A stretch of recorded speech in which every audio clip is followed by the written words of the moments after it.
Um mergulhador humano morre se subir rápido demais das profundezas do oceano.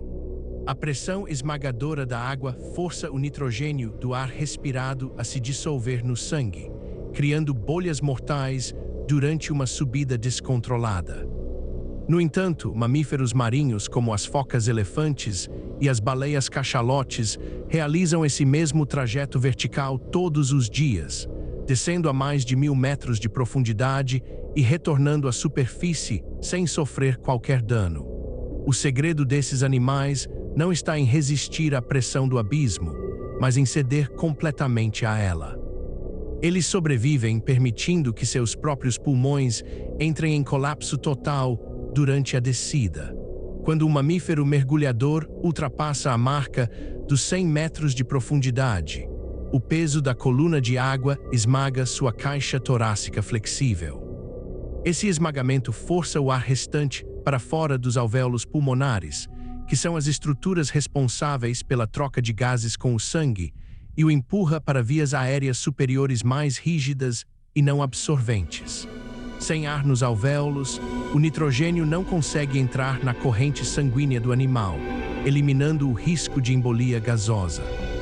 Para que esse mecanismo funcione, a estrutura óssea do animal precisa desafiar a rigidez comum aos mamíferos terrestres. A caixa torácica de uma foca-elefante possui costelas extremamente flexíveis, conectadas por articulações de cartilagem maleável que agem como as dobras de um acordeão. À medida que o animal desce, o peito literalmente se achata, acompanhando a redução do volume de ar interno. Esse colapso pulmonar altera drasticamente a flutuabilidade do animal. Nos primeiros metros, a foca precisa nadar ativamente contra a força da água que tenta empurrá-la para cima. Mas assim que os pulmões entram em colapso, o volume corporal diminui, o animal se torna mais denso que a água e começa a afundar livremente. Ele entra em um estado de planeio passivo, economizando preciosa energia enquanto despenca na escuridão profunda sem mover uma única nadadeira. Essa dinâmica de colapso revela uma contradição fascinante sobre a vida desses predadores de profundidade. Para nós, os pulmões são reservatórios vitais de oxigênio durante qualquer mergulho.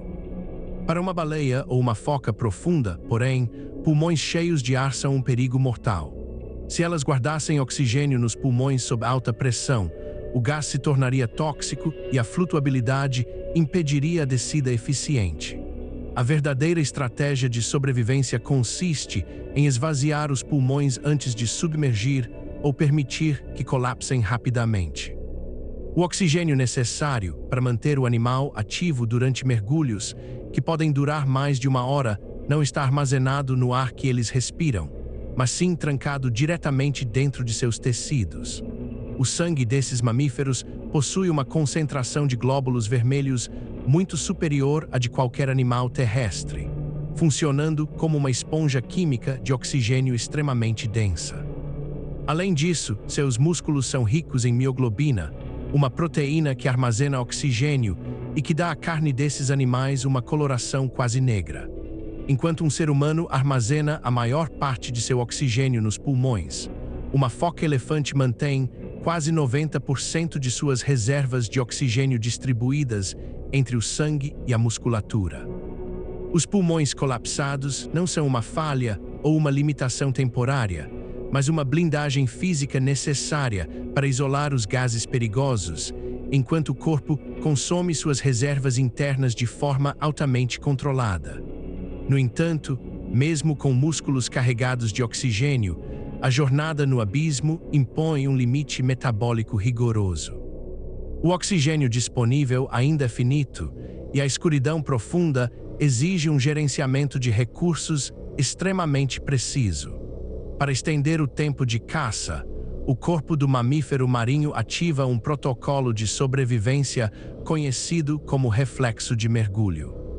O coração do animal, que na superfície bate a cerca de 100 vezes por minuto, reduz drasticamente seu ritmo para menos de 10 batimentos cardíacos por minuto. Em algumas espécies de focas, o coração chega a pulsar apenas 2 ou 3 vezes em 60 segundos durante as fases mais profundas do mergulho.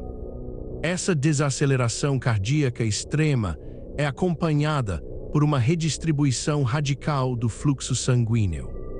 Vasos arteriais se contraem para cortar quase completamente a irrigação de órgãos não essenciais durante a caça, como os rins, o sistema digestivo e os músculos periféricos. O sangue altamente oxigenado é canalizado quase que exclusivamente para o cérebro e para o próprio músculo cardíaco, os dois únicos sistemas que não podem parar sob nenhuma circunstância. Os músculos da natação, privados de circulação ativa, passam a operar de forma isolada, consumindo apenas o oxigênio local armazenado na mioglobina.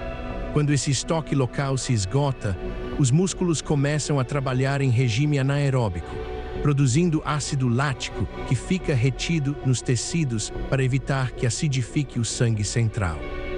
Essa engrenagem fisiológica parece perfeita, projetada para resistir a qualquer profundidade.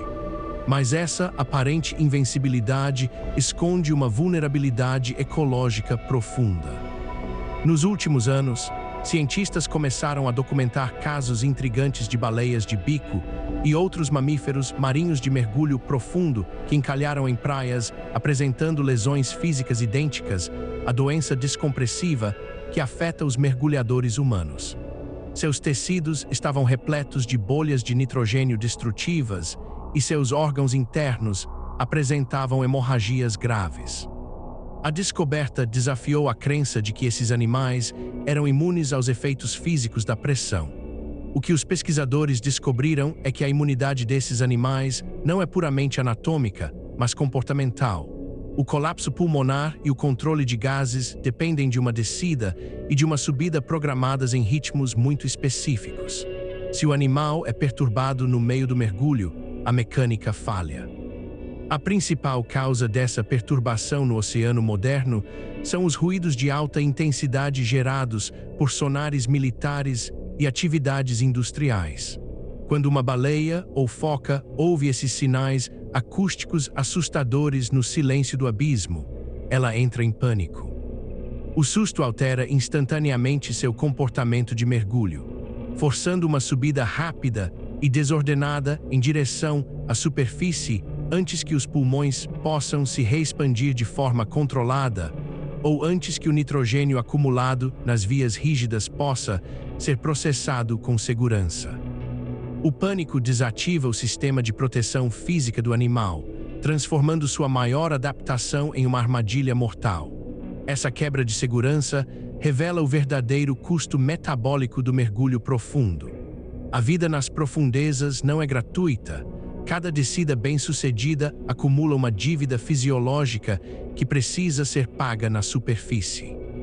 Quando o animal finalmente retorna à luz do sol, seu corpo está saturado de resíduos metabólicos. O ácido lático acumulado nos músculos privados de sangue precisa ser metabolizado e os tecidos precisam ser reoxigenados com urgência. É por isso que, após um longo mergulho, uma foca-elefante ou uma cachalote passa longos períodos imóvel na superfície da água, respirando de forma ofegante e contínua. Esse período de recuperação na superfície é o momento de maior vulnerabilidade na vida desses gigantes. Enquanto estão parados, limpando sua dívida de oxigênio, eles perdem a vantagem da invisibilidade e da mobilidade do oceano aberto. Eles se tornam alvos fáceis para predadores de águas rasas, como grandes tubarões brancos e orcas. O oceano profundo oferece uma abundância de presas e um refúgio contra predadores, mas o preço para acessar esse santuário é uma exposição perigosa no topo da coluna de água. A sobrevivência desses mamíferos é um equilíbrio constante entre o tempo gasto acumulando recursos no escuro e o tempo gasto pagando a conta metabólica sob a luz do sol. Ao observarmos um mamífero marinho deslizando sem esforço pela superfície do mar, é fácil enxergar apenas a beleza de um animal perfeitamente integrado ao seu ambiente. No entanto, por trás desse silêncio e dessa fluidez, existe uma batalha constante contra as leis implacáveis da física.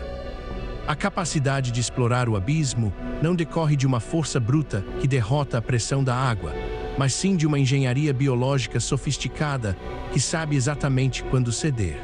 No oceano, a verdadeira sobrevivência não pertence aos que tentam resistir à força do meio, mas aos que aprenderam a usar o colapso do próprio corpo como um caminho seguro para navegar na escuridão.